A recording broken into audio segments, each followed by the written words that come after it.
Hello everyone, good afternoon. मैं शरद यादव एक बार फिर से आप सभी का स्वागत करता हूं आपके अपनी यूट्यूब चैनल ग्लैंस एकेडमी पर। दोस्तों, आज की हमारी ये क्लास होगी करंट अफेयर्स पे आधारित, जो कि आपके आरओ एग्जाम और यूपी पीसीएस प्रीलिम्स 2024 पर आधारित रहेगी, जिसकी ऑलरेडी हमने 2 क्लासेस कंप्लीट कर ली हैं और आज ही हमारी 3rd क्लास होगी। लेकिन अभी भी आपके सामने राष्ट्रीय घटनाक्रम के ही टॉपिक आज डिस्कस किए जाएंगे।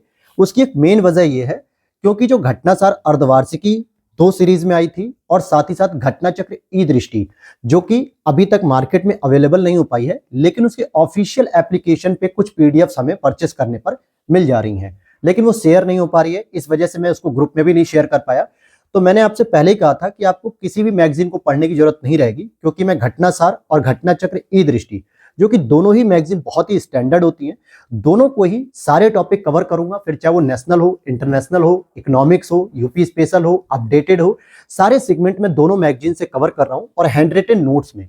जिससे क्या हो रहा है, टॉपिक सारे कवर हो रहे हैं, लेकिन जो एक्स्ट्रा मटेरियल है, कचरा मटेरियल, उसको अलग हटा के केवल एग्जाम में जो पूछे जाने वाले प्रश्नों की संभावना है, केवल उनको शामिल करते हुए हम रिवीजन कर रहे हैं, उसकी हम तैयारी कर रहे हैं।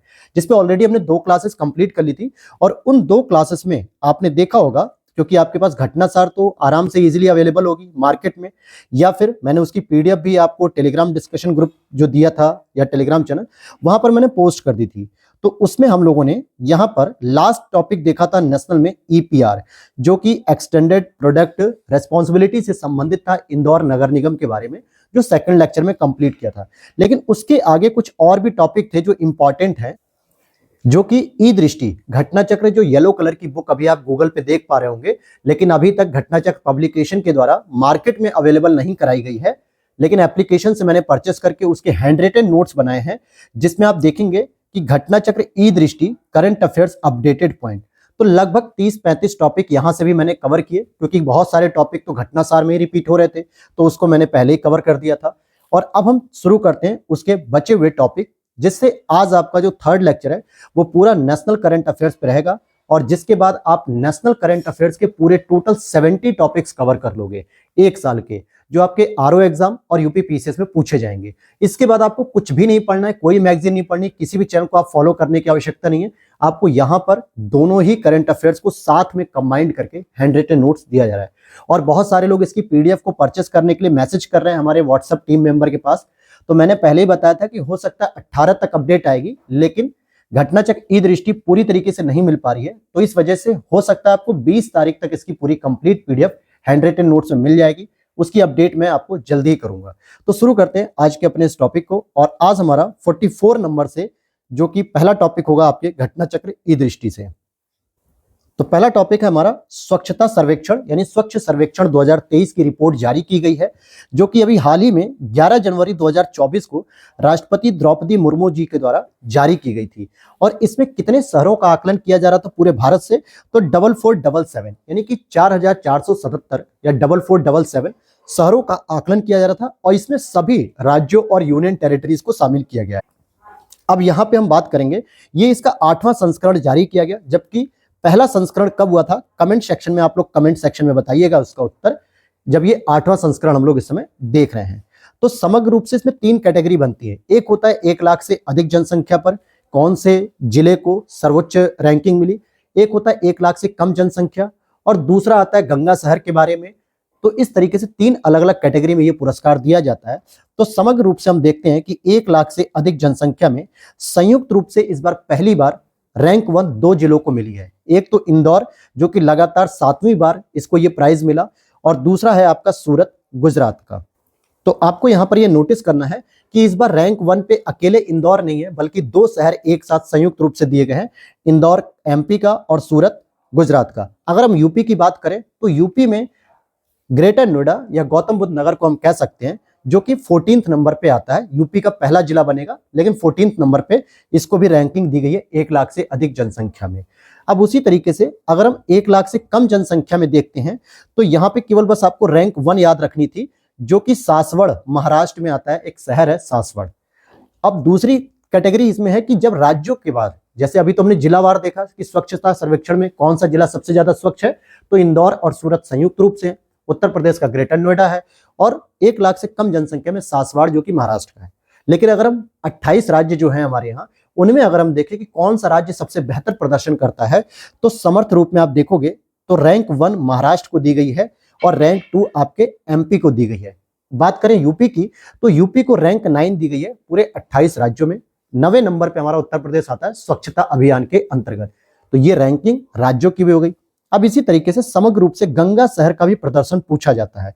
तो गंगा शहर में हमारे यूपी के 3 जिलों ने टॉप 3 रैंक को अचीव किया, जिसमें रैंक 1 में वाराणसी आपका आ जाएगा जो गंगा नदी के तट पर है, रैंक 2 में प्रयागराज आएगा आपका, और रैंक 3 में आपका बिजनौर होगा जहां से उत्तर प्रदेश में गंगा प्रवेश करती है।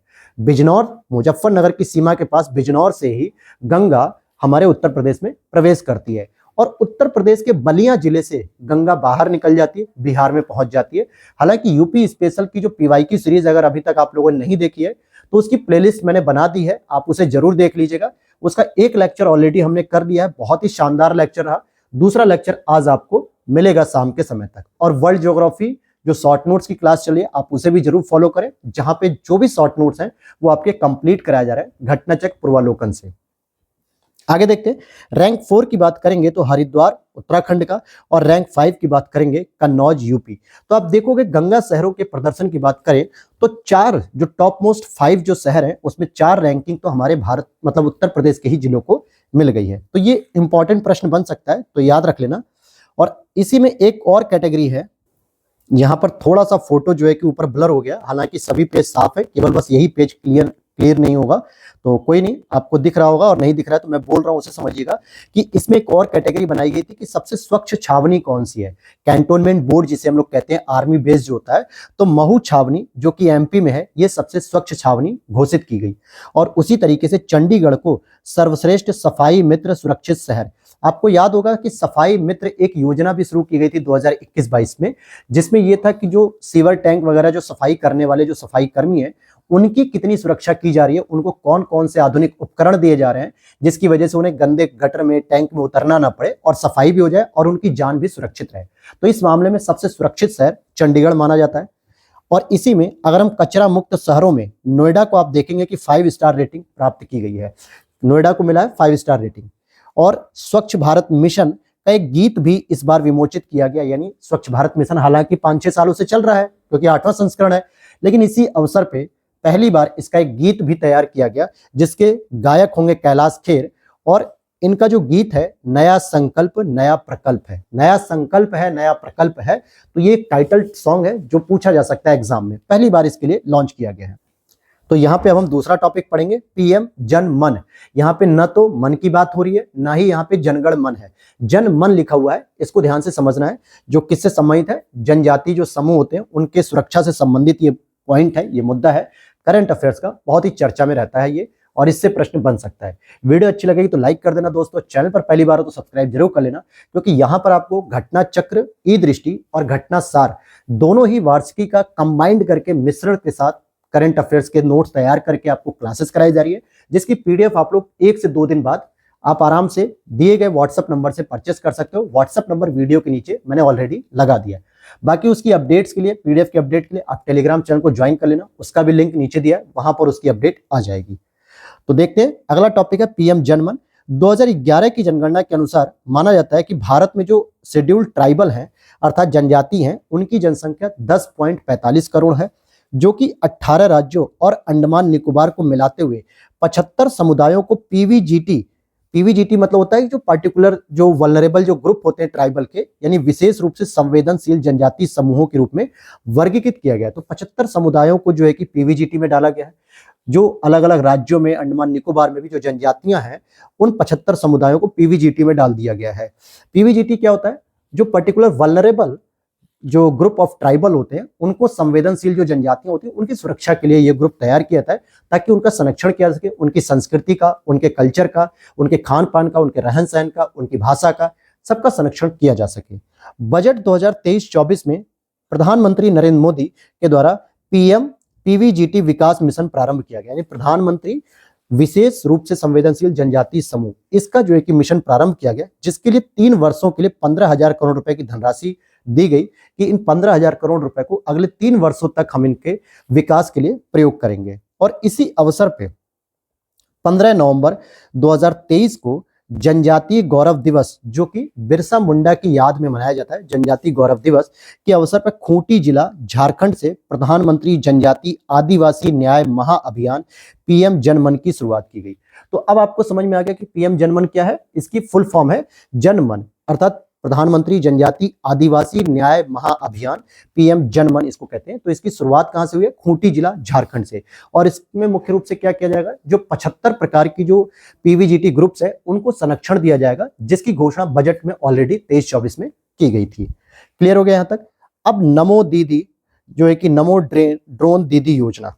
अब यहां पर समझना है कि ड्रोन तो है ही है, ड्रोन का प्रयोग या तो हम रक्षा के क्षेत्र में करते हैं, या फिर स्पेस के क्षेत्र में करते हैं, या फिर हम शादी विवाह के अवसर पे करते हैं, या फिर हम कृषि के क्षेत्र में भी करते हैं।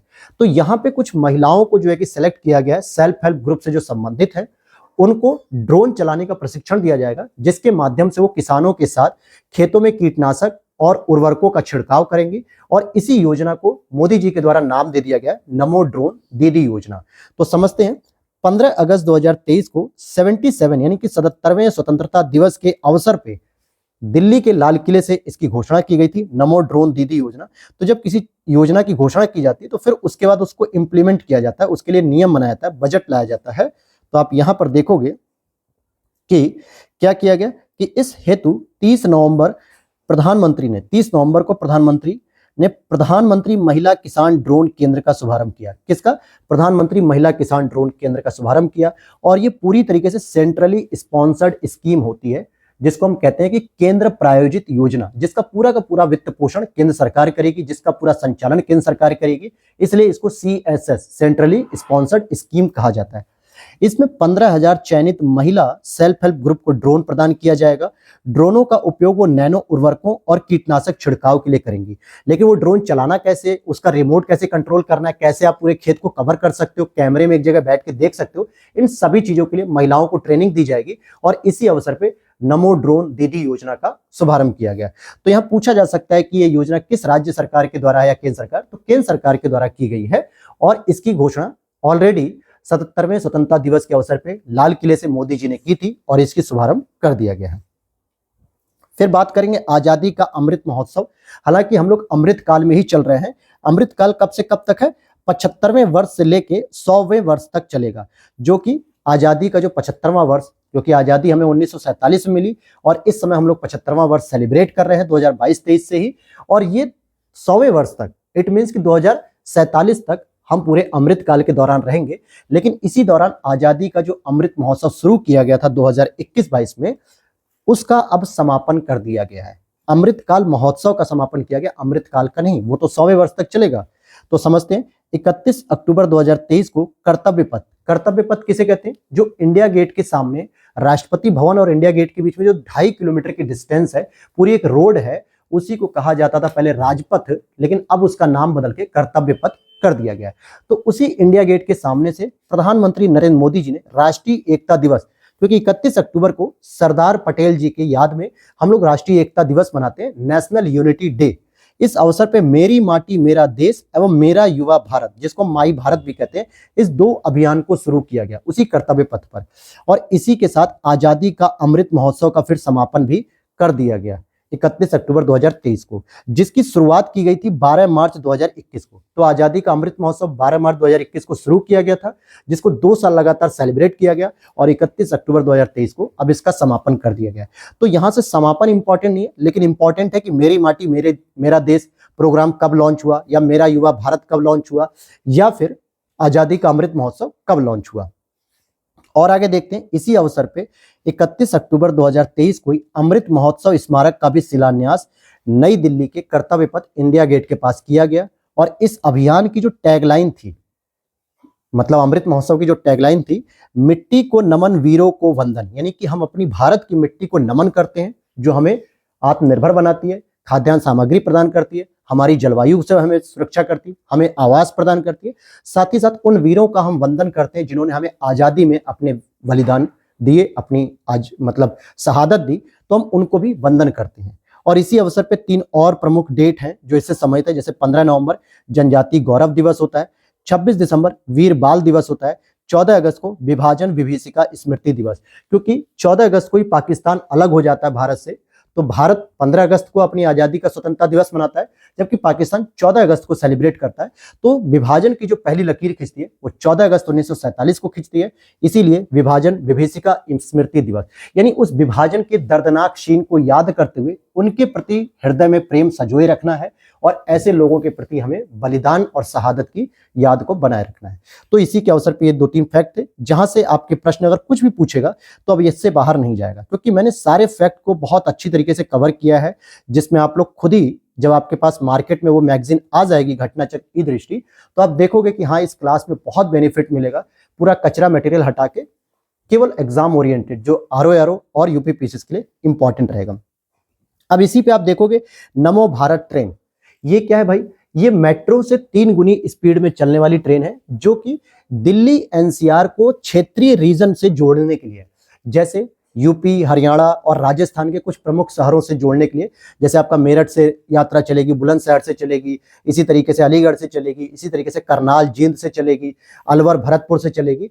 तो यहां से ये ट्रेन चलेगी जो दिल्ली में आने जाने की कनेक्टिविटी को सुगम बनाएगी। अभी क्या होता है, आप अपने शहरों से जाते हो तो दिल्ली रेलवे स्टेशन पर जाते हो और वहां से जो भी ट्रेनें हैं उस पर पूरा क्राउड होता है, उस पर बहुत भीड़ होती है। लेकिन अब ये छोटे छोटे शहरों से आने वाले लोगों के लिए मेन ट्रेन ना पकड़ के ये लोकल ट्रेन भी आप पकड़ सकते हो, लेकिन ये रैपिड मतलब आरआरटीएस के बेस पर होती है, जो मेट्रो की 3 गुना स्पीड से तेज चलती है, काफी तेज चलती है।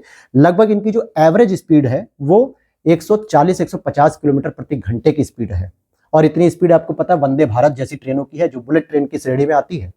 तो ये काफी बड़ी बात है। और नमो भारत ट्रेन शुरू की गई है 20 अक्टूबर 2023 को प्रधानमंत्री नरेंद्र मोदी जी ने गाजियाबाद के साहिबाबाद रैपिड एक्स, देखिए रैपिड मतलब क्या होता है, जैसे हम कहते हैं ना रैपिड, बहुत तेजी से एक्शन लेना, बहुत तेजी से गति करना। इस स्टेशन पर दिल्ली गाजियाबाद मेरठ आरआरटीएस गलियारे के प्राथमिकता वाले खंड का उद्घाटन किया गया, क्योंकि जो आरआरटीएस का मतलब होता है रीजनल रैपिड ट्रांजिट सिस्टम, यानी जो क्षेत्रीय स्तर पे जो ट्रांजिट मतलब कि रूट होगा दिल्ली से कनेक्टिविटी का, उसमें 8 रूट बनाए जा रहे हैं, जिसमें एक रूट है आपका दिल्ली से निकलोगे तो दिल्ली से होते हुए गाजियाबाद होते हुए मेरठ आप जा सकोगे, और दिल्ली से मेरठ की दूरी लगभग 70-72 किलोमीटर है।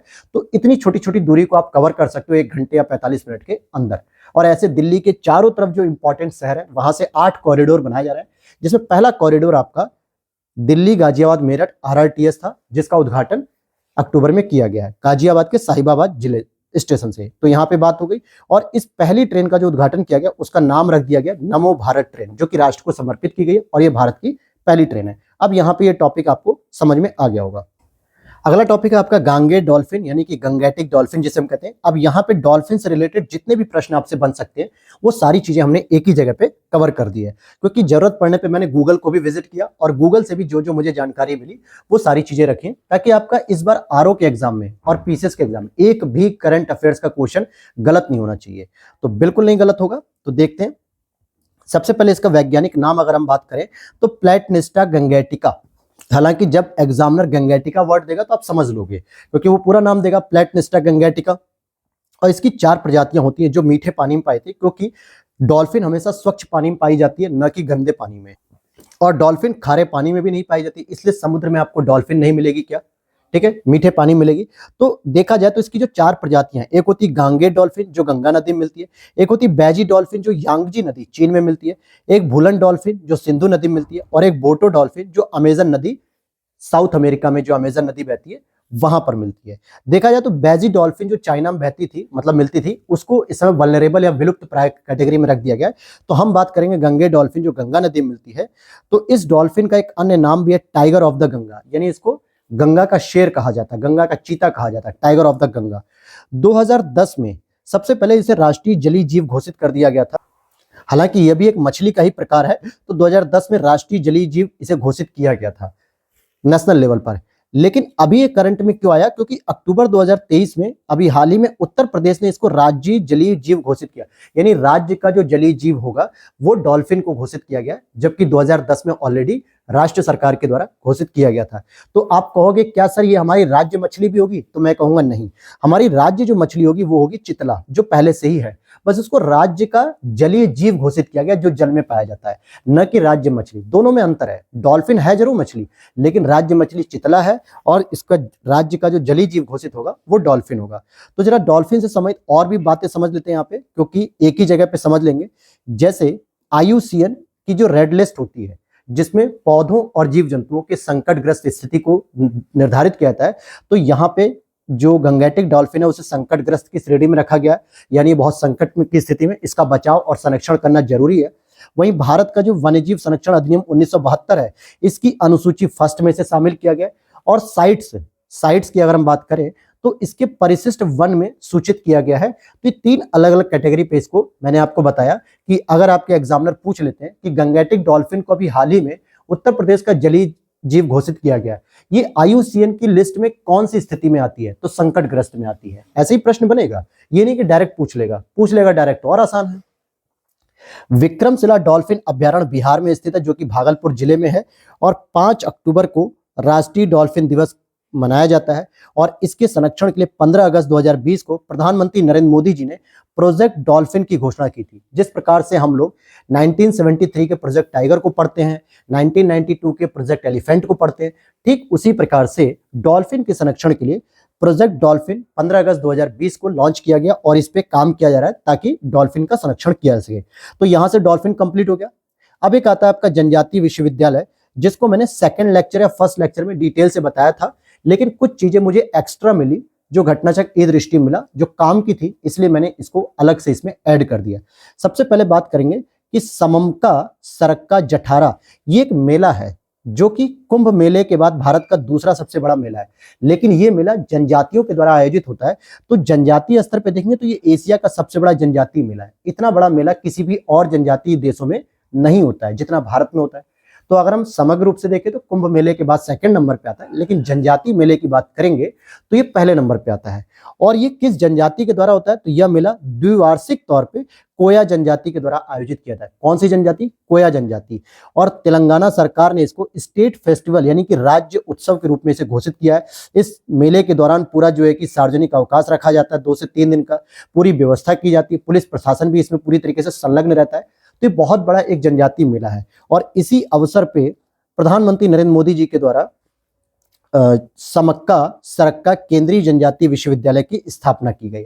और इसकी पूरी डिटेल के बारे में कि ये विश्वविद्यालय में कौन पढ़ेगा, कैसे स्टडी मटेरियल होगा, क्या क्या चीजें होंगी, वो सारी चीजें मैंने पहले या सेकंड लेक्चर में जो घटना सार का टॉपिक था उसमें मैंने कवर किया तेलंगाना में केंद्रीय जनजातीय विश्वविद्यालय के रूप में। तो यहाँ से एक प्रश्न ऐसा बन सकता है कि अभी हाल ही में भारत के तेलंगाना राज्य में केंद्रीय जनजातीय विश्वविद्यालय की स्थापना की गई या स्थापना की घोषणा की गई, उसका नाम क्या है? तो ये नाम पूछा जाएगा समक्का सरक्का। और ये जठारा जो मेला है उसके ही नाम पर ये जनजाति यूनिवर्सिटी का स्थापना की जा रही है। अब यहाँ पे चलते हैं, मिशन लाइफ से संबंधित कुछ बातें करते हैं। Travel for life, Modi ji ने कहा है कि लाइफ के लिए आपको घूमना है। लाइफ क्या है? लाइफ स्टाइल फॉर एनवायरमेंट, मतलब ऐसी अपनी लाइफ स्टाइल बनाओ कि जिससे एनवायरमेंट को क्षति ना पहुंचे, बल्कि एनवायरमेंट आपके जीवन में सकारात्मकता भरे, सकारात्मक ऊर्जा दे। इसके लिए आपको घूमना चाहिए। और इस मिशन को शुरू किया गया, लेकिन इसकी जो सबसे पहली बेसिक नींव थी लाइफ की, ये COP26 ग्लासगो में जब 2021 में प्रधानमंत्री नरेंद्र मोदी जी ने जब पंचामृत रणनीति दी थी, तो वहीं पे इस मिशन को इंट्रोड्यूस किया था विश्व के स्तर पे कि भाई लोगों को अब लाइफ मिशन को अपनाना चाहिए, एनवायरमेंट के लिए जीवन शैली अपनानी चाहिए। अपनी जो उपभोक्तावादी जीवन शैली है, खाद्य पदार्थों को खाना पीना, जंक फूड खाना, जंगलों को काटना, अपनी आवश्यकताओं की भरपूर मतलब पूरी करना, इस उपभोक्तावादी जीवन शैली से निकल के पर्यावरण शैली अपनानी चाहिए ताकि पर्यावरण का भी संरक्षण हो सके और आपके जीवन में भी सकारात्मक ऊर्जा आनी चाहिए। तो चलिए शुरू करते हैं टॉपिक पे। देखिए, हर टॉपिक को शुरू करने से पहले मैं थोड़ी सी एक बेसिक इंट्रो दे रहा हूं ताकि आप उस टॉपिक को समझने में कंफर्टेबल हो जाएं और बार बार आपको रटना ना पड़े। बस क्लास को आप बार बार देखें और इसकी पीडीएफ आप 1 से 2 दिन में परचेस कर सकते हैं। फिर उस पीडीएफ को क्लास के साथ देखोगे तो सारे करंट अफेयर्स आपके तैयार हो जाएंगे। तो लाइफ की बात करें तो लाइफ स्टाइल फॉर एनवायरमेंट, ये इसकी फुल फॉर्म है। इस मिशन को COP26 ग्लासगो 1 नवंबर 2021 को मोदी जी ने प्रस्तावित किया था, लॉन्च नहीं किया था, प्रस्तावित किया था विश्व के स्तर पे। तो आगे देखते हैं कि इसी अवसर पे भारत में 20 अक्टूबर 2022 को एकता नगर गुजरात से स्टैच्यू ऑफ यूनिटी यानी सरदार पटेल जी की जो मूर्ति है, वहां से मोदी जी ने मिशन लाइफ की औपचारिक शुभारंभ कर दिया 2022 में। जबकि 2021 में तो नवंबर 2021 में उन्होंने प्रस्तावित किया था दुनिया के सामने। और 2028 तक 80% लोकल बॉडीज को पर्यावरण अनुकूल बनाना है, यही इसका लक्ष्य है। लोकल बॉडीज में आपकी ग्रामीण जो स्थानीय निकाय होते हैं, शहरी स्थानीय निकाय, चाहे वो ग्राम पंचायत, ग्राम सभा, नगर पालिका, नगर परिषद, जो लोकल बॉडीज है उनको हम पर्यावरण अनुकूल बनाएंगे। देखिए, जब लोकल स्तर पे जब काम होगा तो कहीं ना कहीं जिले में परिवर्तन होगा, और जब सभी जिलों में इस तरीके का काम होगा तो राज्य में परिवर्तन करेगा, और जब सभी राज्यों में परिवर्तन होगा तो पूरे देश में परिवर्तन लाएगा।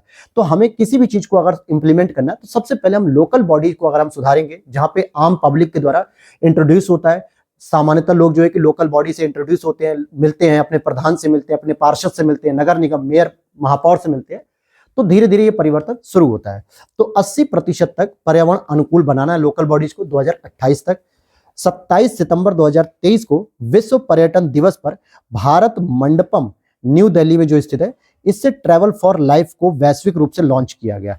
तो ध्यान देना कि इस मिशन लाइफ को, अभी ट्रैवल फॉर लाइफ नहीं, मिशन लाइफ को तो लॉन्च किया गया गुजरात से, स्टैच्यू ऑफ यूनिटी से, लेकिन उससे पहले ही सितंबर में विश्व पर्यटन दिवस पर भारत मंडपम न्यू दिल्ली से ट्रैवल फॉर लाइफ को वैश्विक स्तर पर लॉन्च कर दिया गया, और जिसके अंतर्गत 8 थीम शामिल की गई। 8 विषयों पर काम करना है। सबसे पहला काम कि हमें ऊर्जा की बचत करनी है, तो आपको भी ट्रैवल फॉर लाइफ करना चाहिए। आप अपने घरों में अक्सर क्या होता है कि अनयूजुअली चार्जर को लगा के ऑन कर देते हैं, मोबाइल चार्ज हो रहा हो, चलना हो रहा हो, बहुत सारे बल्ब या फैन वगैरह फालतू में ऑन रहते हैं। आप घर से कहीं बाहर जा रहे हैं तो अपनी सारी लाइट बंद करिए, क्योंकि ऊर्जा का ये भी एक स्वरूप है। अगर आप इसे बचत नहीं करोगे, भले आप इसके बदले में पैसे दे रहे हो, सरकार को पेमेंट कर रहे हो, बिल पेमेंट कर रहे हो बिजली का, इलेक्ट्रिसिटी बिल, लेकिन सरकार उस पैसे से तुरंत बिजली नहीं बना पाएगी ना। उस पैसे को लेकर सरकार को बिजली बनाने में 2 से 4 साल का समय लगेगा। तो वो 2-4 साल का समय आपको जो लग रहा है, इससे बढ़िया आप बिजली की बचत आप भी करिए। दूसरा, जल की बचत करिए। सबसे बड़ी जल की बचत आपकी होगी घर के टैप में। आप ब्रश करते हो, मुंह धोते हो, आप क्या करते हो, टैप को ऑन कर देते हो वॉशिंग बेसिन में, और आप मुंह कर धो रहे हो, ब्रश कर रहे हो, फेस वॉश कर रहे हो, उस दौरान पानी बहुत सारा बहता चला जाता है। आप अपने मुंह पे मुश्किल से आधे गिलास पानी से मुंह धोते हो, लेकिन 4 से 5 गिलास पानी वेस्ट हो जाता है, क्योंकि टंकी का फ्लो खुला रहता है। नहाते समय भी आप लोग जो है कि बहुत वेस्ट करते हैं। तो ये सब चीजें हमें बचानी पड़ेगी। एकल प्लास्टिक प्रतिबंध, सिंगल यूज प्लास्टिक का जो प्रतिबंध भारत सरकार ने पहले ही कर दिया जुलाई 2022 में, उसका पालन करो और सिंगल यूज प्लास्टिक को प्रतिबंधित करो, बहिष्कार करो। अपशिष्ट को न्यूनतम, जितना भी आप कचरा मटेरियल वेस्ट कर रहे हो उस वेस्ट को न्यूनतम करो। हालांकि उस वेस्ट का प्रयोग करने के लिए बायोफ्यूल प्लांट्स लगाए जा रहे हैं, लेकिन प्राइमरी स्तर पे अगर हम उस वेस्ट को कम कर ले, आपकी जरूरत के हिसाब से जितनी चीजों की जरूरत है, जितने भोजन की जरूरत है, उतना ही आप प्रयोग करिए। तो कम से कम वेस्ट करिए। स्थानीय व्यवसाय का सशक्तिकरण करो। जो स्थानीय स्तर पे जो व्यवसाय होते हैं, जिसको हम लोग कह सकते हैं वन डिस्ट्रिक्ट वन प्रोडक्ट योजना, क्या थी कि एक जिले के स्तर पे जो स्थानीय उत्पाद है उसका प्रमोशन करो, तो उसको सशक्त करो, उस स्थानीय प्रोडक्ट को जो है कि सशक्तिकरण करो। अब क्या है, आप अगर किसी जगह पे घूमने जा रहे हैं तो वहां की जो फेमस चीज है आप उसको यूज करिए, या कोई फेमस चीज है आप उसे खाइए। लेकिन आप कहीं भी जाते तो आप वही चाउमीन, बर्गर, पिज्जा, डोसा यही खाते हो, जो कि आपको अपने शहरों में भी आसानी से मिल सकता है। लेकिन अगर आप किसी पहाड़ी क्षेत्रों में जा रहे हो तो वहां की जो लोकल जो रेसिपी है आप उसे खाइए, ताकि वहां के लोगों की भी इनकम बढ़ेगी और उसकी डिमांड बढ़ेगी। आप पहाड़ी क्षेत्रों में भी जा रहे हैं और खा रहे हैं वही बर्गर, पिज्जा, तो वो तो आप अपने शहर में मैकडी में भी खा रहे हैं, डोमिनोज में भी खा रहे हैं, तो उसका क्या फायदा। लोकल बॉडीज को आपको सशक्त करना है, स्थानीय संस्कृति और धरोहर का सम्मान करना है, स्थानीय खाद्य पदार्थों का सेवन करना है, और प्राकृतिक धरोहर का भी हमें संरक्षण करना है। अब देखिए, इसी में कई लोग कमेंट करते हैं कि सर आप लाइन टू लाइन बस पढ़ लीजिए, हम उसी से रट लेंगे। अगर दोस्तों रटना ही होता तो आप किताब लेके रट लीजिए, मार्केट में बहुत सारी अवेलेबल है। करंट अफेयर्स का पढ़ने का मतलब होता है कि जो चीज आप पढ़ रहे हो, जो टॉपिक पढ़ रहे हो, अगर उसका फीडबैक या उसका बैकग्राउंड अगर आपको पता रहेगा, हिस्टोरिकल कॉन्टेक्स्ट पता रहेगा, तो आपको रटना कम पड़ेगा, चीजें याद आराम से हो जाएगी, क्योंकि आप उस सिनेरियो से जुड़ चुके होगे, उस कॉन्टेक्स्ट से जुड़ जाओगे उस टॉपिक को पढ़ते समय। अगर केवल रीडिंग ही करना होता तो मैं ये क्यों इतना समय देता। वैसे ही मेरी तबीयत खराब चल रही है, बेड रेस्ट पे चल रहा हूँ, आपको पता भी है, लेकिन फिर भी मैं इस चीज को समझा के एक्सप्लेन कर रहा हूँ कि ताकि आपको रटना ना पड़े, चीजें आराम से देखो टॉपिक और याद हो जाए। वैसे कि हाँ, सर ने इतने सारे इसके लिए कॉन्टेक्स्ट बताए थे, इतने सारे संदर्भ बताए, इतने सारे कॉन्सेप्ट बताए कि हमें याद है ये टॉपिक क्या पूछा गया। अगर लाइन टू लाइन रटना रहेगा तो वो तो आप स्पीडी को भी रट सकते हो, फिर आप घटना चक्र या घटना सार के चक्कर में क्यों पड़े हो। तो इसीलिए जो लोग ये कमेंट करते हैं तो मैं उनको सजेशन दूंगा कि अगर आप समझना चाहते हो तब तो आप बहुत बढ़िया करेंगे, अगर आपको रटना है तो आप पीडीएफ लेके भी आप इसे रट सकते हो, ठीक है, उसमें बहुत बड़ी बात नहीं है। लेकिन जब चीजें समझ जाओगे तो आसान हो जाता है। और इस स्तर पे जो ट्रैवल फॉर लाइफ है उसको दो फेज में शुरू किया गया। एक तो होता है स्वच्छता के लिए आपको ट्रैवल करना है, और दूसरा ग्रामीण पर्यटन को बढ़ावा देने के लिए ट्रैवल करना है। तो ट्रैवल फॉर लाइफ को दो फेज में शुरू किया गया, एक स्वच्छता हेतु और एक ग्रामीण पर्यटन। अब चलते हैं नेक्स्ट टॉपिक, एकात्मकता की मूर्ति। आदि शंकर अर्थात शंकराचार्य जी, सकरा नहीं शंकराचार्य जी, जो कि अद्वैतवाद के समर्थक थे, जिसका मतलब होता था कि व्यक्तिगत आत्मा की एकात्मकता के सिद्धांत को मानते थे। अर्थात वो कहते थे कि चाहे वो ईश्वर हो चाहे वो आत्मा हो, वो एक ही है, दो अलग अलग जीव नहीं है।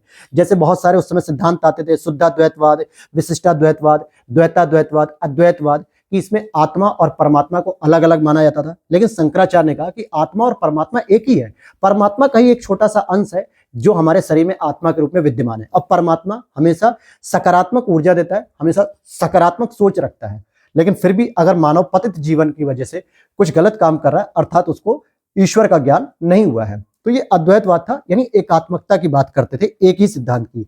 और इनका जन्म केरल में हुआ था और इन्होंने 4 मठों की स्थापना की, उत्तर, दक्षिण, पूरब, पश्चिम। तो श्रृंगेरी मठ जो कि दक्षिण में स्थापित किया, पुरी मठ उड़ीसा के पूरब में स्थापित किया भारत के, द्वारका गुजरात में यानी पश्चिमी क्षेत्र में, और बद्रीनाथ उत्तराखंड, इट मीन्स की उत्तर में। तो ये चारों क्षेत्रों में, चारों दिशाओं में इन्होंने 4 अलग अलग पीठों की स्थापना की थी। और इन्हीं के मतलब की अवसर पे या इन्हीं की याद स्मृति में ओंकारेश्वर एमपी में आयोजित एक समारोह था जिसको शंकर वतरणवम, थोड़ा सा शंकर वतरणवम समारोह के दौरान पूर्व सीएम शिवराज सिंह चौहान एमपी के, इन्होंने एकात्मकता की मूर्ति का अनावरण किया। तो कहां पे किया गया? एमपी में किया गया। और सीएम साहब ने अद्वैत लोक संग्रहालय अर्थात आचार्य संग्रह संग्रहालय का भी शिलान्यास किया। इस तरीके से भारत में और भी स्थापित अन्य प्रमुख मूर्तियां हैं जो प्रश्न बन जाते हैं, जैसे स्टैचू ऑफ यूनिटी गुजरात में है सरदार पटेल जी के लिए, तिरुवल्लुवर प्रतिमा तमिलनाडु में, गोमदेश्वर या गोमटेश्वर प्रतिमा कर्नाटक में, भगवान मुरुगन प्रतिमा भगवान शिव के लिए है तमिलनाडु में। स्टैचू ऑफ इक्वलिटी का भी अभी अनावरण किया गया जो कि यूएसए में अनावरण किया गया, और ये भीमराव अंबेडकर जी के लिए मानी जाती है। हालांकि भीमराव अंबेडकर जी की जो सबसे बड़ी प्रतिमा है भारत में, वो तेलंगाना के हैदराबाद में स्थित है, और इसी प्रतिमा की कॉपी या रिप्लिका कह सकते हो, कॉपी बनाई गई अमेरिका में, और वहां पर ये जो कि विश्व में सबसे बड़ी प्रतिमा होगी भारत के बाहर। विश्व में अगर हम सबसे बड़ी अंबेडकर जी की प्रतिमा की बात करेंगे तो तेलंगाना के हैदराबाद में, लेकिन अगर भारत के बाहर विश्व में कौन सा ऐसा देश है जहां पे अंबेडकर जी की सबसे बड़ी प्रतिमा है, तो अमेरिका में। और उसके लिए नाम क्या रखा गया? स्टैचू ऑफ इक्वालिटी, क्योंकि अंबेडकर जी सदैव समानता की बात करते थे, इसी को बेस बना के स्टैचू ऑफ इक्वालिटी बनाई गई है। आगे देखते हैं आयुष्मान भव अभियान। आयुष्मान भारत पे आधारित एक आयुष्मान भव अभियान भी शुरू किया गया है, जिसको सितंबर 2023 को गांधीनगर गुजरात से हमारी राष्ट्रपति द्रौपदी मुर्मू जी ने इस अभियान को शुरू किया। कहां से शुरू किया? गांधीनगर गुजरात से। इसमें 3 घटक शामिल हैं, आयुष्मान आपके द्वार 3.0 थर्ड वर्जन, आयुष्मान मेला और आयुष्मान सभा। क्योंकि आपको बताते चले कि इसके आयुष्मान योजना के 5 वर्ष पूरे हो चुके हैं। इसी दिन 23 सितंबर 2018 को आयुष्मान भारत प्रधानमंत्री जन आरोग्य योजना का प्रारंभ किया गया था रांची झारखंड से, और वहां से प्रारंभ किया गया, और सितंबर 2023 में इसके 5 वर्ष पूरे होने पर आयुष्मान भव अभियान, जो कि आयुष्मान भारत की सफलता को दर्शाता है, तो इस पे शुरू किया गया। और इसमें 2 श्रेणियों में पुरस्कार भी दिया गया कि सर्वाधिक आयुष्मान कार्ड बनाने वाला विजेता रहा असम। सर्वाधिक आयुष्मान जो कार्ड बने वो असम में बने, लेकिन इस कार्ड के आधार पर सर्वाधिक संख्या में उपचार कराने वाला विजेता रहा केरल। क्योंकि कार्ड बना लेने का मतलब ये थोड़े कि आदमी इलाज करा रहा है, भाई जब बीमार नहीं हो रहा है तो क्यों इलाज कराएगा, लेकिन इलाज के मामले में इस कार्ड का सही रूप से उपचार के रूप में प्रयोग करने में केरल सबसे अग्रणी रहा। अब एक देखते खाद्य पशु का दर्जा, जैसे हिमालयी याक को दिया गया था, तो इसी तरीके से मिथुन नाम का जो जानवर है इसको भी यह दर्जा FSSAI ने दिया है। इट मीन्स कि क्या होता है? Food standard safety authority of India, जिसको इन शॉर्ट हम लोग फसाई भी बोल देते हैं। तो इसके द्वारा खाद्य पशु मिथुन को जो है कि खाद्य पशु का दर्जा दिया गया। इससे पहले 2022 में एक हिमालयी याक था, उसको भी दिया गया था ये दर्जा। इस दर्जा को देने से क्या होता है? इसका पशुपालन के रूप में और साथ ही साथ घरेलू रूप में इसका संरक्षण होना शुरू हो जाता है। इसके जो है कि जो खाद्य सामग्री होती है, इसके मांस होती है, उसको भी निर्यात करने में एक टैग दिया जाता है ताकि इसकी कीमत बढ़ जाती है। और मिथुन को पर्वतों के पशु के रूप में भी जाना जाता है। इसकी सर्वाधिक संख्या आपको अरुणाचल प्रदेश में मिलेगी, और 1 सितंबर को मिथुन दिवस मनाने का आयोजन किया गया। और मिथुन का जो मांस होगा, उस मांस को केवल मिथुन का मांस नहीं बल्कि एक शब्द दिया गया विशी, तो विशी कहा जाएगा। अब अगर आपसे कहा जाए किसी रेस्टोरेंट में या किसी जगह पे निर्यात करते समय कि आपको वीसी चाहिए क्या, तो वीसी का मतलब हो गया मिथुन का मांस। मिथुन एक जानवर है। सांची शहर की बात करें, सौर शहर की बात करें, जो कि सोलर सिटी के रूप में है, तो सितंबर 2023 को पूर्व सीएम शिवराज सिंह चौहान जी ने भारत के प्रथम सौर शहर, ध्यान देना, भारत के प्रथम सौर शहर के रूप में सांची का लोकार्पण किया, जो कि एमपी के रायपुर जिले में, एमपी के रायसेन जिले में सांची एक छोटा सा नगर है, कस्बा है, तो यहां पर यह शहर के रूप में काम करता है और इसको भारत का पहला सौर सिटी का अवार्ड मिला, या यूं कहे कि पहले सौर सिटी के रूप में स्टैब्लिश हुआ। अब आपके दिमाग में आ रहा होगा मोढेरा, कि सर हमने इससे पहले करंट अफेयर्स में पढ़ा था, यूपीपीएससी 2023 में आपने पढ़ाया था, तो दोस्तों वो गांव है, तो उसको अभी मैं क्लियर कर दूं यहाँ पे कि मोढेरा जो कि गुजरात का एक गांव है, 24/7 सौर ऊर्जा से संचालित होने वाला भारत का पहला गांव है। और हम यहाँ पे क्या पढ़ रहे हैं, पहला सौर शहर पढ़ रहे हैं, जो कि सांची है। सांची को शुद्ध रूप से शून्य उत्सर्जन करने के लिए एमपी सरकार और आईआईटी कानपुर यूपी के बीच एक समझौता किया गया है। तो ये प्रश्न पूछ सकता है कि सांची को शुद्ध रूप से शून्य कार्बन उत्सर्जन करने के लिए एमपी सरकार ने किस आईआईटी से समझौता किया, तो आईआईटी कानपुर से किया है। और सांची स्तूप की बात करें, जिसे द ग्रेट स्तूप भी कहा जाता है, 1989 में इसको विश्व धरोहर की सूची में शामिल कर लिया गया है। तो मोढेरा वाला पॉइंट समझ में आ गया। एक छोटी सी इंफॉर्मेशन है कि एनसीईआरटी को यूजीसी के द्वारा अब डीम्ड विश्वविद्यालय का दर्जा दे दिया गया है। जी हाँ, वही एनसीईआरटी जो कि 1 to 12 जो है कि English medium CBSE board pattern पे पढ़ाती है, और एनसीईआरटी की पुस्तक को आप लोग पढ़ते हैं यूपीएससी और सिविल सर्विसेज एग्जाम के लिए। तो उस एनसीईआरटी संस्था को अब डीम्ड यूनिवर्सिटी का दर्जा दे दिया गया यूजीसी के द्वारा। अब ये अपना एक कोर्स भी चला सकती है ग्रेजुएशन और पोस्ट ग्रेजुएशन को लेकर, और साथ ही साथ ये अपने लिए टीचिंग स्टाफ का भी वैकेंसी कर सकती है। तो आगे चलते हैं, नेक्स्ट टॉपिक हमारा 56 नंबर, स्वच्छ वायु सर्वेक्षण 2023। तो स्वच्छ वायु सर्वेक्षण 2023 को देखते हैं। हालांकि इसकी शुरुआत की अगर हम बात करें तो 2019 को ही एनसीएपी मतलब नेशनल क्लीन एयर प्रोग्राम, राष्ट्रीय स्वच्छ वायु कार्यक्रम लॉन्च किया गया था 2019 में, और इसके तहत ये टारगेट रखा गया था 2019 में लॉन्च करते समय कि 2024 तक हम पार्टिकुलेट मैटर PM10 और PM2.5 इसके स्तरों को 20 से 30% कटौती करेंगे, क्योंकि ये वो मैटर होते हैं, पार्टिकुलेट मैटर, जो बहुत ही छोटे धूल के कण होते हैं और जो हमारे नाक में चले जाते हैं और नाक के माध्यम से फेफड़ों में चले जाते हैं। हालांकि PM2.5 ज्यादा खतरनाक होता है और PM10 तो थोड़े बड़े बड़े होते हैं, जो हमारे नाक में जो बाल होते हैं उसके वजह से वहीं पे जाके फंस जाते हैं, और फिर जब सफाई होती है नाक की हम लोग करते हैं तो उसकी वजह से बाहर आ जाते हैं। लेकिन जो PM2.5 धूल के कण है वो इतने महीन होते हैं कि जो हमारे नाक के अंदर जो बाल होते हैं ना, वो भी सुरक्षित नहीं रख पाते, वो उसके माध्यम से, सांस के माध्यम से फेफड़ों में चले जाते हैं। तो इसकी 20 से 30% कटौती करने का लक्ष्य रखा गया 2024 तक। और इसी उपलक्ष्य में 7 सितंबर 2023 को जब नीले आकाश के लिए स्वच्छ वायु अंतर्राष्ट्रीय दिवस के अवसर पर जारी किया गया, यानी अंतर्राष्ट्रीय दिवस 7 सितंबर को जब था स्वच्छ वायु का, तब इसे 3 कैटेगरी में जारी किया गया। पहला, 10 लाख से अधिक जनसंख्या की श्रेणी में सबसे स्वच्छ वायु या सबसे स्वच्छ शहर के रूप में, वो तो हमने ऊपर पढ़ लिया था, पहला टॉपिक था, लेकिन स्वच्छ वायु के रूप में रैंक 1 मिली थी आगरा को, और रैंक 2 मिली है दोस्तों, रैंक 1 इंदौर को मिली है एमपी को, और रैंक 2 मिली है आगरा को। तो ध्यान देना कि आगरा इसमें रैंक 2 प्राप्त करता है। अगर हम 3 से 10 लाख श्रेणी में बात करेंगे तो रैंक 1 मिलती है अमरावती महाराष्ट्र। अब आप कहोगे सर अमरावती तो हमने आंध्र प्रदेश की राजधानी पढ़ी है, तो अमरावती एक शहर है जो महाराष्ट्र में भी है। रैंक 2 की बात करेंगे तो यूपी का मुरादाबाद। तो आप देखोगे 10 लाख से ऊपर वाले में भी रैंक 2 यूपी को मिली आगरा, और 3 से 10 लाख वाले में भी रैंक 2 मिलती है मुरादाबाद यूपी को। फिर 3 लाख से कम जनसंख्या की श्रेणी में अगर हम देखेंगे तो रैंक 1 मिलेगी परवाड़ू को। ये एक हिमाचल प्रदेश में एक छोटा सा शहर है, परवाड़ू, परमाणु बम नहीं, परवाड़ू इसका नाम है। और रैंक 4 मिलती है हमारे रायबरेली यूपी को। तो क्लियर हो गया। तो हम देखेंगे तीनों ही कैटेगरी में कहीं ना कहीं रैंक 2 और रैंक 4 यूपी को मिली है। एक और योजना है जो बहुत चर्चा में रही थी, पीएम विश्वकर्मा योजना, जो कि विश्वकर्मा जी की जो जयंती होती है 17 सितंबर 2023 को, इसी अवसर पे पीएम मोदी जी के द्वारा न्यू दिल्ली में इसे लॉन्च किया गया। यह भी एक सीएसएस है, सेंट्रली स्पॉन्सर्ड स्कीम है, जिसका प्रारंभिक वित्तीय व्यय 13,000 करोड़ रुपए निर्धारित किया गया। पूरी तरीके से इस पे केंद्र सरकार काम करेगी हर एक चीज को। और इस योजना हेतु एमएसएमई मंत्रालय को नोडल मंत्रालय के रूप में नियुक्त किया गया, क्योंकि जो विश्वकर्मा योजना के तहत ये बताया गया कि जो शिल्पकार होते हैं, जो कारीगर होते हैं, जो छोटे छोटे व्यवसायों में लगे होते हैं, जैसे कोई लोहे का काम कर रहा है, लुहार हो गया, सुनार हो गया, बढ़ई हो गया, कारपेंटर जिसे हम कहते हैं, प्लम्बर हो गया, तो ऐसे छोटे छोटे जो काम करने वाले जो कारीगर होते हैं, इनको विश्वकर्मा कार्ड दिया जाएगा, विश्वकर्मा सर्टिफिकेट दिया जाएगा। तो ये सारे के सारे कहीं ना कहीं एमएसएमई में आते हैं, सूक्ष्म लघु उद्योग में आते हैं। तो इसीलिए एमएसएमई को इसका नोडल मंत्रालय बनाया गया। और इस योजना की टैगलाइन भी एक रखी गई, सम्मान, सामर्थ्य और समृद्धि। यानी अब उनका सम्मान भी होगा, उनकी सामर्थ्य को भी बढ़ाया जाएगा, एफिशिएंसी, और उनकी ग्रोथ भी बढ़ेगी, उनकी आर्थिक स्थिति में सुधार आएगा। और इस योजना की जो अवधि है वो रखी गई 2023-24 से 2027-28 तक। अब यहां पर हम अगला देखते हैं टॉपिक, प्रथम एबीडीएम माइक्रोसाइट। एबीडीएम का मतलब क्या होता है भाई? तो एबीडीएम का मतलब होता है Ayushman Bharat digital mission microsite, जो कि पहली लॉन्च की गई है आइजोल मिजोरम में।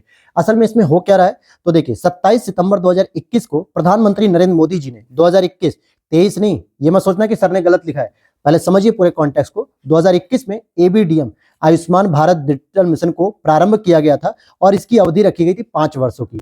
लेकिन इस मिशन में डिजिटली तरीके से राज्यों में जो है कि आयुष्मान भारत के लिए पूरी कार्यप्रणाली को स्थापित करना था, जिसके लिए नेशनल हेल्थ अथॉरिटी एनएचए को नोडल एजेंसी के रूप में तैयार किया गया। और इसने 100 माइक्रोसाइट परियोजना लॉन्च की गई कि भाई हम पूरे भारत में 100 माइक्रोसाइट परियोजना लॉन्च करेंगे। लेकिन इसी परियोजना के तहत पहली बार 23 अगस्त 2023 को आइजोल, जो कि मिजोरम की राजधानी आइजोल में पहला एबीडीएम माइक्रोसाइट लॉन्च किया गया। तो माइक्रोसाइट जो एबीडीएम है, आयुष्मान भारत डिजिटल मिशन, जिसकी घोषणा मोदी जी ने 2021 में ही कर दी थी, इसके लिए नेशनल हेल्थ अथॉरिटी को जो है कि कार्यान्वयन एजेंसी के रूप में तय किया गया।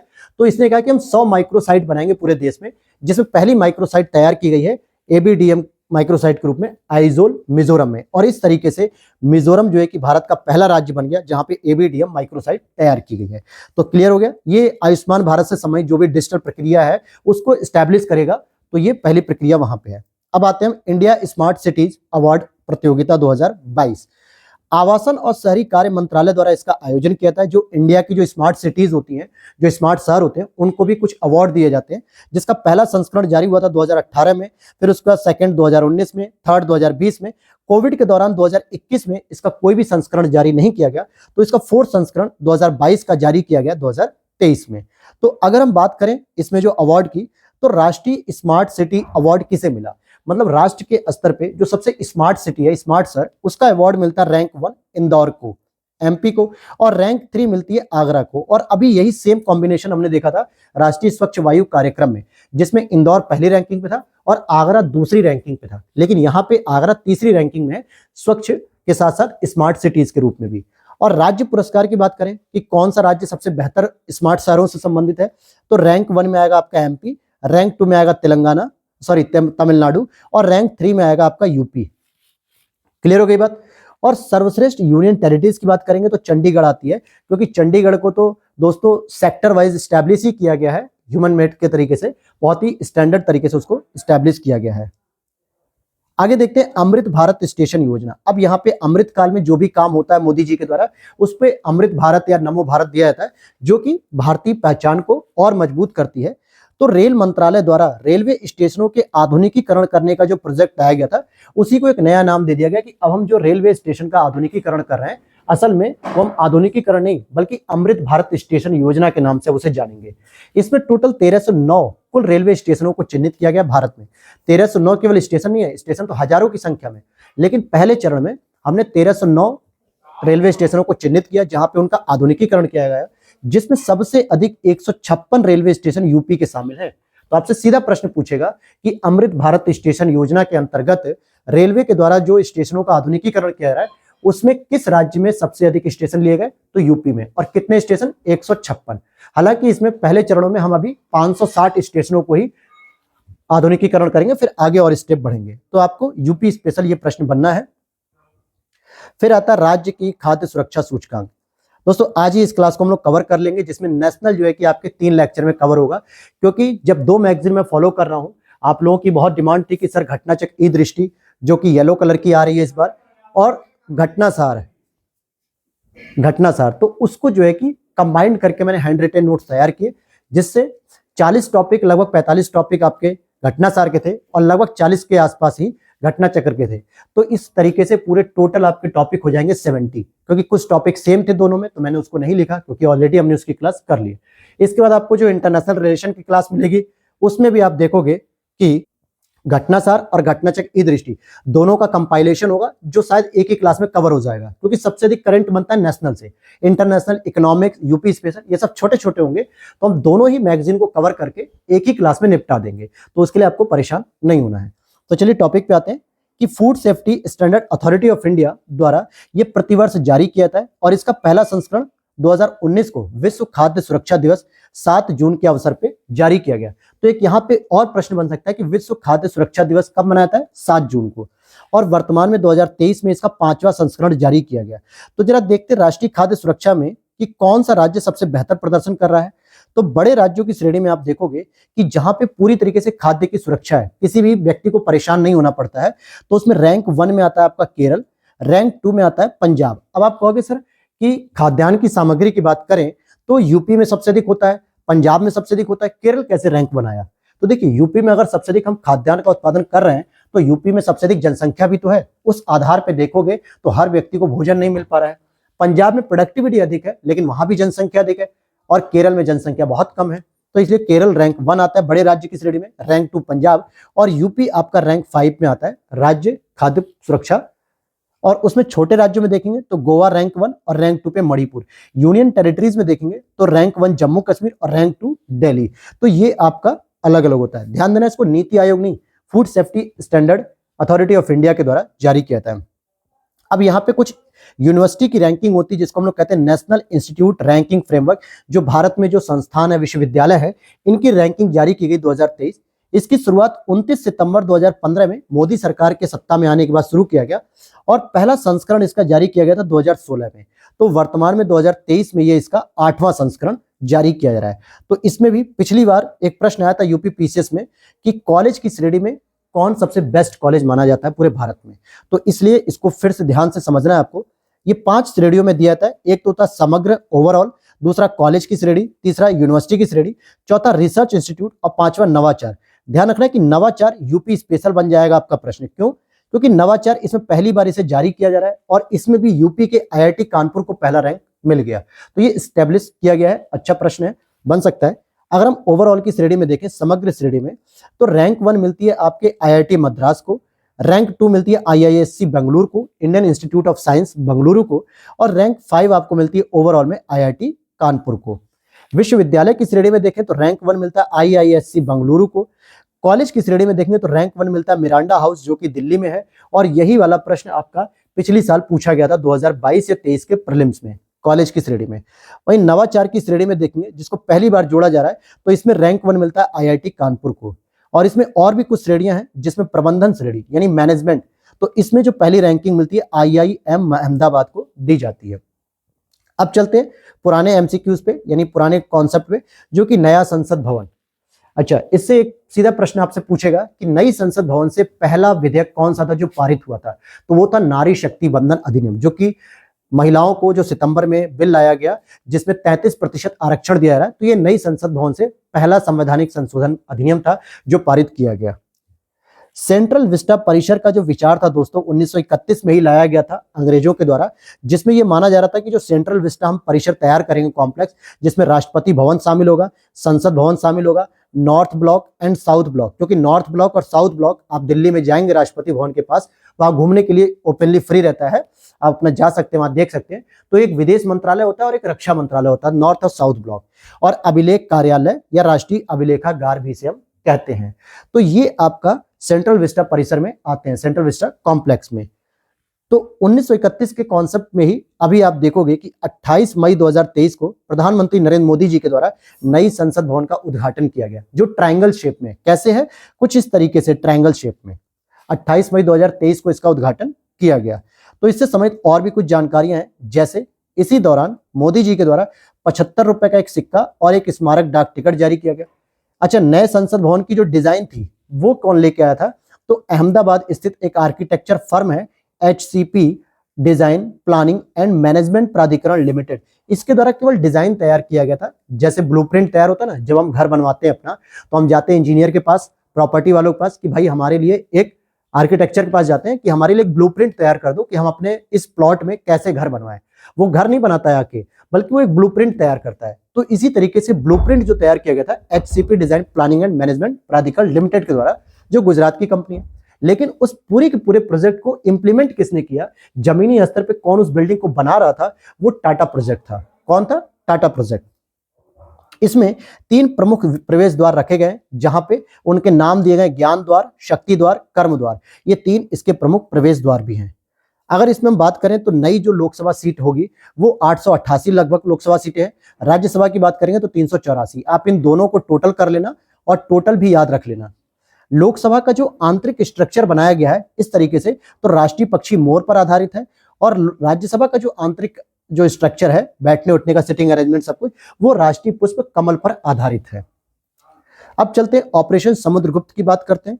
तो 2022 में एनसीबी के द्वारा यानी नारकोटिक्स कंट्रोल ब्यूरो द्वारा इसे शुरू किया गया था, और इसके तहत मई 2023 को 250 मतलब 2500 किलोग्राम का मेथेम्फेटामाइन जब्त की गई थी। ये अत्यधिक व्यसनकारी उत्तेजक पदार्थ है, नशीला पदार्थ है, ड्रग्स है, जो कि भारत की अब तक की सबसे बड़ी ये तस्करी जब्त की गई है नारकोटिक्स के द्वारा, और इसी ऑपरेशन के तहत की गई थी मई 2023 में, जबकि इस ऑपरेशन को 2022 में शुरू कर दिया गया था।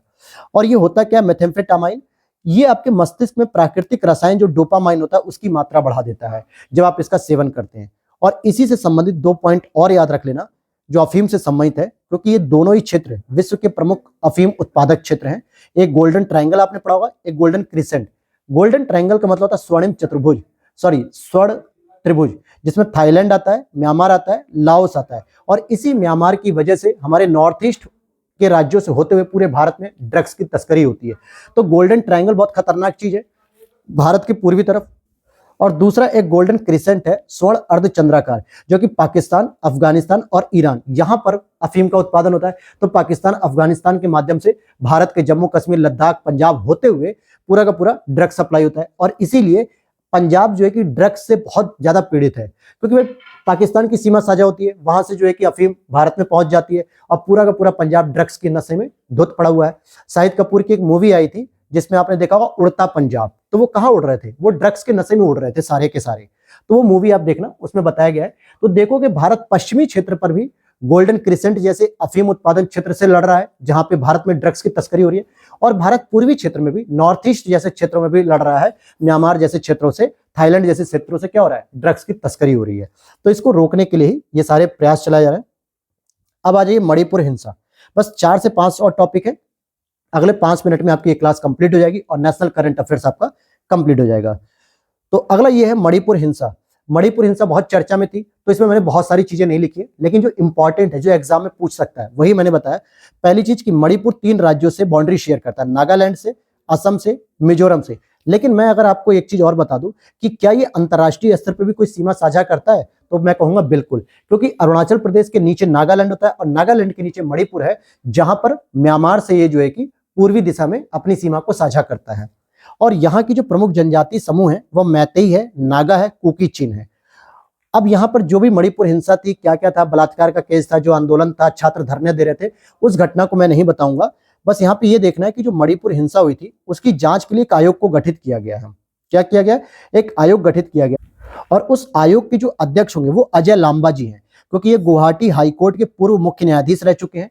तो इन्हीं की अध्यक्षता में मणिपुर हिंसा की जांच के लिए एक कमेटी गठित की गई है, जिसमें 2 अन्य सदस्य भी हैं, पूर्व आईएएस ऑफिसर हिमांशु शेखर दास और पूर्व आईपीएस ऑफिसर आलोक प्रभाकर।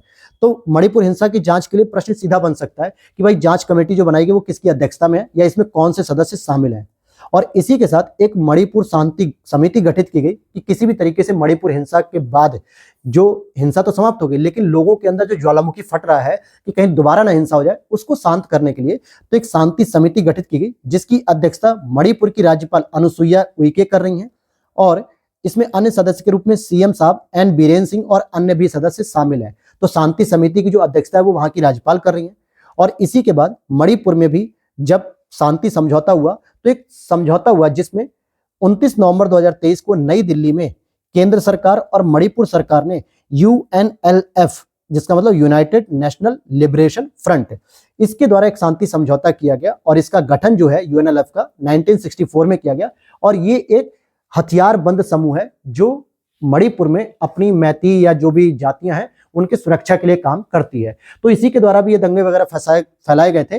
तो जिसके बाद केंद्र सरकार, मणिपुर सरकार और यूएनएलएफ के बीच में एक शांति समझौता भी किया गया। तो तीनों बातें आपसे अगर पूछता है तो आपको क्लियर होना चाहिए कि कहां पे क्या क्या किया गया। चलिए जल बजट की बात करें तो केरल हमारा भारत का पहला राज्य बन गया है जिसने अप्रैल 2023 में जल बजट को प्रस्तुत किया। और प्रस्तुत किसने किया? तो सीएम पिनरई विजयन ने इसकी घोषणा की थी। तो केरल पहला राज्य है जो कि जल बजट प्रस्तुत करता है। और इसी के तहत एक जल से इंफॉर्मेशन आपको बता दूं कि केंद्रीय जल शक्ति मंत्रालय ने भी पहली बार जल निकायों की गणना की थी। हमारे भारत में पूरे जल निकायों की गणना की, कितने जल निकाय हैं, तो लगभग करोड़ों में ये जल निकाय थे भारत में। तो पहली बार इसकी जनगणना की गई। और जल निकायों की मामले में अगर हम बात करें तो सबसे अधिक जो जल निकाय है वो पश्चिम बंगाल में देखने को मिलते हैं। दूसरे नंबर पे आपके उत्तर प्रदेश आता है और तीसरे नंबर पे आपका आंध्र प्रदेश आता है। तो ये तीनों गणना के स्टेट जो है शीर्ष वाले, वो आपको याद रहे। अब चलते हैं बुक विलेज की बात करें। बुक विलेज यानी कि पुस्तक ग्राम की बात करते हैं। तो पुस्तक ग्राम जो है जेके यानी जम्मू कश्मीर के बांदीपोरा जिले के अरगम गांव में भारत का सबसे बड़ा पुस्तक ग्राम बन गया। यानी कि बुक विलेज जो है भारत का सबसे बड़ा बना है अरगम गांव। और ये कहां पर है? बांदीपोरा जिले, जम्मू कश्मीर में। अगर विश्व के स्तर पे मैं बताऊं तो हे ऑन वे विश्व का पहला पुस्तक नगर है जो कि वेल्स यूके का है। विश्व का पहला पुस्तक नगर है। और लेकिन भारत का सबसे बड़ा पुस्तक ग्राम अरगम गांव बन गया जम्मू कश्मीर का। अब चलते हैं राष्ट्रीय दल की बात करेंगे। पुराना प्रश्न हो गया लेकिन पता रहना चाहिए कौन कौन से राष्ट्रीय दल हैं हमारे वर्तमान में। तो टोटल उनकी संख्या 6 है। भारतीय राष्ट्रीय कांग्रेस, जिसको राहुल गांधी जी और सोनिया गांधी जो हम लोग देखते हैं, आईएनसी इंडियन नेशनल कांग्रेस, जिसकी स्थापना ही 1885 में की गई थी। Bharatiya Janata party BJP, Bahujan Samajwadi party जिससे वर्तमान में प्रधानमंत्री नरेंद्र मोदी जी हैं। बहुजन समाजवादी पार्टी यानी बहुजन समाज पार्टी बीएसपी, जिसकी अध्यक्ष कौन है? मायावती जी हैं। सीपीआईएम, एक सीपीआई है और एक सीपीआईएम है। हालांकि सीपीआई की अगर हम बात करें तो इसकी स्थापना 1920 में हो गई थी, 1924 में कानपुर में। लेकिन ये आगे चल के मार्क्सवादी विचारों से बदलते हुए 1964 में ये टूट जाती है, सीपीआई अलग हो जाती है और सीपीआईएम, एम का मतलब मार्क्सवादी विचार, तो इसको भी राष्ट्रीय दल का दर्जा प्राप्त है। वहीं 2 और नई पार्टियों को शामिल किया गया, नेशनल पीपुल्स पार्टी जो कि 4 राज्यों में राज्य स्तर का दर्जा प्राप्त करने के बाद नॉर्थ ईस्ट की एक सबसे बड़ी पार्टी है और जिसको राष्ट्रीय दर्जा मिला है। तो इसको किस आधार पर मिला? 4 राज्यों में राज्य स्तर का दर्जा प्राप्त होने की वजह से। और इसी तरीके से अभी लेटेस्ट आम आदमी पार्टी अरविंद केजरीवाल जी की, इनको भी 4 राज्यों में राज्य स्तर का दर्जा प्राप्त था। जैसे पंजाब में मुख्यमंत्री है ही है, गुजरात में है, और भी 2 राज्य हैं जहां पे इनको राज्य स्तर का दर्जा प्राप्त है। और इस आधार पे इसको भी राष्ट्रीय दल का दर्जा दिया गया। तो टोटल 6 राष्ट्रीय दल हैं। लेकिन कौन से ऐसे 3 दल हैं जिनको राष्ट्रीय दल की श्रेणी से बाहर किया गया? तो जैसे ममता बनर्जी जी की अखिल मूर्ति तृणमूल कांग्रेस, ममता बनर्जी जी की पश्चिम बंगाल में। फिर एक सीपीआई, ये वही सीपीआई जिससे सीपीआईएम बाहर निकली थी, इसको भी बाहर कर दिया गया। और राष्ट्रवादी कांग्रेस पार्टी, जिसको राकापा भी बोलते हैं, नेशनल कांग्रेस पार्टी, और जिसके चीफ हेड कौन है? शरद पवार जी, जो कि दक्षिण भारत में ऑपरेट करते हैं, दक्षिण भारत में। तो शरद पवार जी, ये कांग्रेस पार्टी आपकी जो राहुल गांधी सोनिया गांधी कांग्रेस पार्टी है उससे अलग है। हालांकि इसका विकास भी उसी से हुआ था और ये इनका राष्ट्रीय दर्जा वापस ले लिया गया है। तो चलिए अब 2 टॉपिक और है हमारे। एक होता है आपका वाइब्रेंट विलेज प्रोग्राम, जिसकी बजट 2022-23 में घोषणा की गई थी। 10 अप्रैल 2023 को इसके लिए अमित शाह जी के द्वारा इसे लॉन्च किया गया किबिथु, अरुणाचल प्रदेश से। और यह भी सेंट्रली स्पॉन्सर्ड स्कीम है जिसका वित्त वर्ष 2022-23 से 2025-26 तक, जिस समय ये क्या करेगी, ये 4 पहाड़ी राज्यों और एक यूनियन टेरिटरीज जैसे हिमाचल प्रदेश, अरुणाचल प्रदेश, उत्तराखंड, सिक्किम और एक यूनियन टेरिटरीज लद्दाख, इनके गांवों का जो है कि समग्र रूप से विकास करेगी। चाहे वो शिक्षा हो, चाहे वो बिजली हो, चाहे वो उपभोक्ता की चीजें हो, या वो सड़क हो, यातायात हो, सभी चीजों को लेके डेवलपमेंट करेगी गांव का। तो ये vibrant village programme Arunachal Pradesh से शुरू किया गया और जिसमें 4 पहाड़ी राज्य और एक यूनियन टेरिटरीज शामिल किए गए। और आज का हमारा आखिरी टॉपिक रहेगा, जिसके बाद आपका नेशनल करंट अफेयर्स पूरी तरीके से कंप्लीट हो जाएगा, जिसमें हम लोगों ने ई दृष्टि पत्रिका को भी शामिल कर लिया है और साथ ही साथ घटनासार को भी। तो ये दोनों ही जो है कि मैंने शामिल किए। अब आप कहोगे कि सर मार्केट में तो अभी ई दृष्टि आई नहीं है, आपको कैसे मिला? तो मैं उसके लिए भी एक छोटी सी वीडियो क्लिप बना के डाल दूंगा प्रूफ के साथ, क्योंकि मैंने घटनाचक पब्लिकेशन का जो ऑफिशियल एप्लीकेशन है वहां से उसे परचेस किया और वहां से हैंड रिटन नोट्स तैयार किया आप लोगों के लिए, कि बस किसी भी तरीके से नोट्स आपके तैयार रहें और आपकी क्लास रेगुलर चलती रहे। इसीलिए आज ये क्लास 1 बजे के आसपास पब्लिश हुई है, काफी लेट हो गई है। चलिए एक लास्ट टॉपिक हमारा, राष्ट्रीय ग्रीन हाइड्रोजन मिशन 2047। भारत ने टारगेट रखा कि 2047 तक भारत को ऊर्जा स्वतंत्र राष्ट्र बनाया जाएगा, अर्थात वो किसी भी तरीके से ऊर्जा पर निर्भर नहीं रहेगा दूसरे देशों पर, और 2070 तक नेट जीरो एमिशन का लक्ष्य भी रखा गया है। इन लक्ष्यों को प्राप्त करने के लिए 4 जनवरी 2023 को राष्ट्रीय ग्रीन हाइड्रोजन मिशन की शुरुआत की गई है। तो ये था आज का आपका लेक्चर नंबर 3, और जहां से नेशनल कंप्लीट हो गया, कल आपको इंटरनेशनल की क्लास मिलेगी, और जहां पर हम कोशिश करेंगे कि घटना चक्र का ई दृष्टि वाला अगर इंटरनेशनल सेगमेंट की भी पीडीएफ अगर मुझे मिल जाएगी तो मैं उसे इंक्लूड कर दूंगा, अदरवाइज उसके लिए अपडेटेड करके क्लास अलग से बना दूंगा, क्योंकि अभी केवल नेशनल और सूक्ष्म दृष्टि इन्हीं 2 की पीडीएफ हमें ऑनलाइन मिली है, पूरी मैगजीन नहीं मिल पाई है। तो कोशिश यही है कि आपको पूरी पीडीएफ जल्दी से जल्दी प्रोवाइड करें। तो मिलते हैं नेक्स्ट वीडियो में। Thanks for watching.